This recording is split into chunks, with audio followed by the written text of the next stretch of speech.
Hello.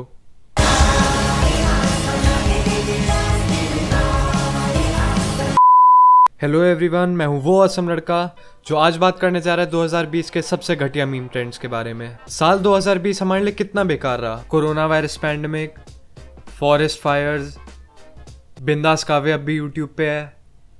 इस साल भी आईपीएल में उतनी फिक्सिंग हुई। पर एक चीज जिसका हम दिल से बोल सकते हैं कि हाँ, यहाँ डिसअपॉइंटमेंट रही, वो है यूट्यूब कंटेंट और इंडियन मीम्स।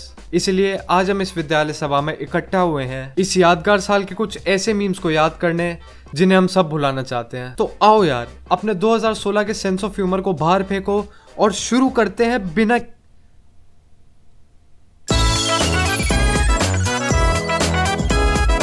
अब एक और कीवर्ड ट्रेंड कर रहा है और ये कीवर्ड है विनोद।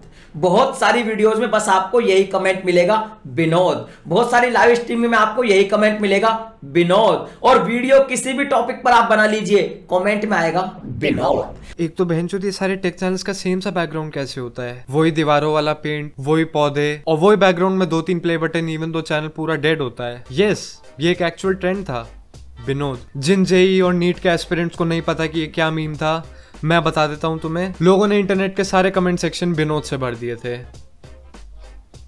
जो कि काफी फनी है। तुम ऐसे सोचो कि इंडियन इंटरनेट स्पेस की हालत इतनी खराब हो गई है कि एक चूतिए ने अपना नाम लिखा कमेंट सेक्शन में और लोगों ने उस पर डिस्ट्रैक्ट बना दिए। तुम भी बी से, मैं भी बी से, रूठ गए थे तुम सभी से, प्लीज कम कर दो। ओके, इस ट्रेंड पे तो कोई मीम्स भी नहीं बन सकते। क्या मीम बनाओगे इस पे? My face when Vinod full form boy is now on demand. अबे राजपूत भोसड़ी के, जब टीचर सीएनजी की फुल फॉर्म पूछती है तब तुम मुंह में दही जमा के बैठ जाते हो और इंटरनेट पे फुल साइंटिस्ट बाजी। और डिमांड की स्पेलिंग बहन। रसोड़े में कौन था? तुम थी, मैं थी, कौन था? राशि बहन। राशि कुकर में से चने निकाल दिए और खाली कुकर गैस पे चढ़ा दिया। चलो बहन के लोड़ो, हिंदी की टीचर आ गई है कविता का मतलब समझाने। अपनी कापियां निकाल कर नोट करना शुरू करो। टू बी ऑनेस्ट, मेरे को पहले रसोड़े का मतलब भी नहीं पता था। पहली बार मैंने इस मीम का कमेंट देखा, मेरे को लगा होगा कोई नया फीमेल रिप्रोडक्टिव ऑर्गन। अब हमें क्या पता, हम तो इंग्लिश मीडियम में पढ़े हैं। इंडिया के 90% ओवरयूज्ड मीम्स की तरह इस मीम का भी मेरे को समझ नहीं आया कि ऐसा क्या है इसमें कि मेरी पूरी इंस्टाग्राम की फीड भर रखी है इससे। कमाल की बात यह है, 90% लोग जो ये मीम शेयर कर रहे थे उन्हें खुद नहीं पता था ये क्या है। मैंने लड़कियों को लिटरली कैप्शन में विनोद लिखते हुए देखा है। कल मेरी साड़ी पर जूस गिरा था और मैं दोबारा नहाने गई थी। चलो भाई, हो गया अगले 5 साल के इंटरनेट का कोटा पूरा। We live in a society जहाँ लड़कियों को एक मीम पे डांस करने के 3 मिलियन व्यूज मिलते हैं और रसोड़े में कौन था डांस, माइंड ब्लोइंग डांस यार, को सिर्फ 17,000 व्यूज मिलते हैं। मैं तो कह रहा हूं उतने भी नहीं मिलने चाहिए। यूट्यूब वर्सेस टिकटॉक, एक ट्रेंड जो शुरू हुआ अप्रैल 2020 में और खत्म हुआ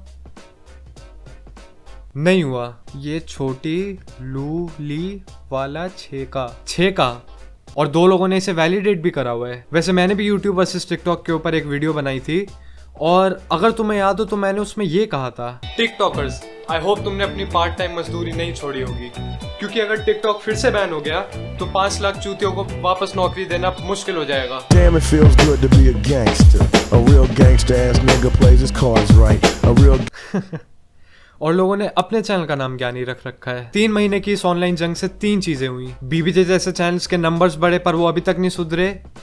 हाँ एल्विश, तेरी बात हो रही है। कैरी मिनाटी का गॉड कॉम्प्लेक्स बाहर आया। वैसे मैं उसे ब्लेम भी नहीं करूंगा, लोग उसे भगवान से कम ट्रीट भी नहीं कर रहे थे। प्रीटी श्योर उस टाइम पे कैरी अगर अपने ट्वीट पे चाइना तेरी माँ की चूत लिख देता तो बॉर्डर पे एक जंग छिड़ जाती। मजेदार सीन होता कि देश के सारे 14 साल के बच्चे चीनी सैनिकों का यलगार कर रहे होते। और तीसरी चीज, टिकटॉकर छक्के मीठे के गांड में कितने लिप सिंक। इस टॉपिक पे इतनी वीडियोस बन चुकी हैं कि आई एम प्रीटी श्योर तुम भी उस ट्रॉमा से बाहर नहीं आए होगे। मैं तो रोज घर पे मेंटली मोलेस्ट होता हूँ, तब जाके मेरे को ये ट्रोमैटिक लगा। तुम्हें तो सीधे पीटीएसडी होती होगी। डिस्क्लेमर, पीटीएसडी और एसटीडी अलग चीजें होती हैं। जो तुम अपनी मम्मी को देते हो वो पीटीएसडी होती है और जो मैं तुम्हारी मम्मी को देता हूँ वो एसटीडी। नेपोटिज्म जैसी वर्ल्ड वाइड प्रॉब्लम्स को कैसे सॉल्व किया जा सकता है? ऑब्वियसली उस पर एक रोस्ट बना के। देश में टैलेंट को अपॉर्चुनिटी देने के लिए नेपोटिज्म का रोस्ट करना उतना ही इफेक्टिव है जितना स्कूल में अर्थ डे पे पोस्टर्स बनाना। पिछले ट्रेंड की तरह इस ट्रेंड पे भी बहुत सारी वीडियोस बनी। आलिया भट्ट रोस्ट, वरुण धवन रोस्ट, करण जौहर की एनूस। बस एक चीज समझ नहीं है कि वेरीफाइड चैनल्स ने इन पर रोस्ट बनाया या इन पर रोस्ट बनाकर ये चैनल वेरीफाई हो गए। हाँ तो करण जौहर मादर चोद रंडी का बीज भोसरी वाला साला। बीबीजे भाई, चेहरा छुपाने के लिए बुर्का पहनने की क्या जरूरत थी? शर्म तो वैसे भी सारी बेच खाई है। तो आज हम बात करेंगे 3 मूवी माफिया के बारे में और उनमें से पहला नंबर है सैलून भाई। अब तुम लोग नाम सुन के ये सोचोगे कि सैलून भाई बाल काटने में इंटरेस्ट है? बिल्कुल भी नहीं। सैलून भाई लोगों के करियर काटने में बहुत ही ज्यादा इंटरेस्ट है। भाई डैंग गर्ल,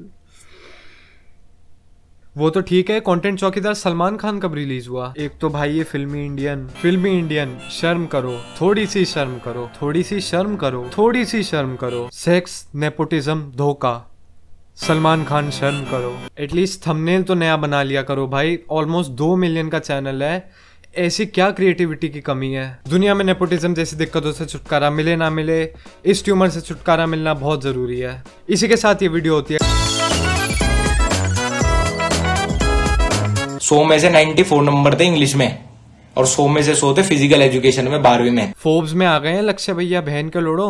अब कोई कुछ नहीं बोल सकता है। लक्ष्य भैया से ज्यादा डाउन टू अर्थ इन्फ्लुएंसर मैंने आज तक नहीं देखा। चाहे ट्विटर पे 20,000 फॉलोवर हो गए हो, ट्वीट अब भी वैसे ही करते हैं जैसे चावड़ी बाजार में लड़की से बात करने की कोशिश कर रहे हो। ट्विटर से याद आया, लक्ष्य भाई अब कंट्रोवर्सीज में इतना घुस चुके हैं कि अब अपनी फोटो डालने पे भी ट्विटर उसे पोटेंशियल सेंसिटिव कंटेंट मार्क कर देता है। या आगे से स्माइली ऐसी है, आई डोंट नो। अगर तुम में से कोई नेक्स्ट कंटेंट कॉप का रिप ऑफ ये वीडियो देख रहा होगा तो वो सोच रहा होगा कि इस ट्रेंड को मैं बेकार भी बोल रहा हूँ और फिर लक्ष्य भैया का मजाक उड़ा के इसे फॉलो भी कर रहा हूँ। तो मैं यही बोलूंगा कि लक्ष्य भैया जो बैकलैश झेल रहे हैं वो डिजर्व करते हैं। फेक अकाउंट से कॉपीराइट स्ट्राइक मारी, पकड़े भी गए, फिर भी सॉरी नहीं बोला। ये एक मौज बंदे के लक्षण नहीं है लक्ष्य भैया। इस ट्रेंड के साथ सिर्फ एक दिक्कत है कि लोग इसे सही में लिटरली ले गए। Sorry to break it to you but नहीं चूती है, अपने दोस्त के डिप्रेशन का मजाक उड़ा के तू कूल नहीं लगता। सबसे पहले तो डैंक और नॉर्मी का कॉन्सेप्ट खत्म करो, स्मार्ट ऑडियंस और चूतिया ऑडियंस का कॉन्सेप्ट लाओ। डार्क ह्यूमर के नाम पे एलिगेटर पॉर्न को देखकर हंसने से तुम सुपीरियर नहीं हो जाते और ना ही ट्रिगर्ड इंसान की बेसिक कॉमेडी पे हंसने से तुम इंफीरियर। आई नो मैं टिग्गू भैया को कई बार अनफनी बोल चुका हूँ बट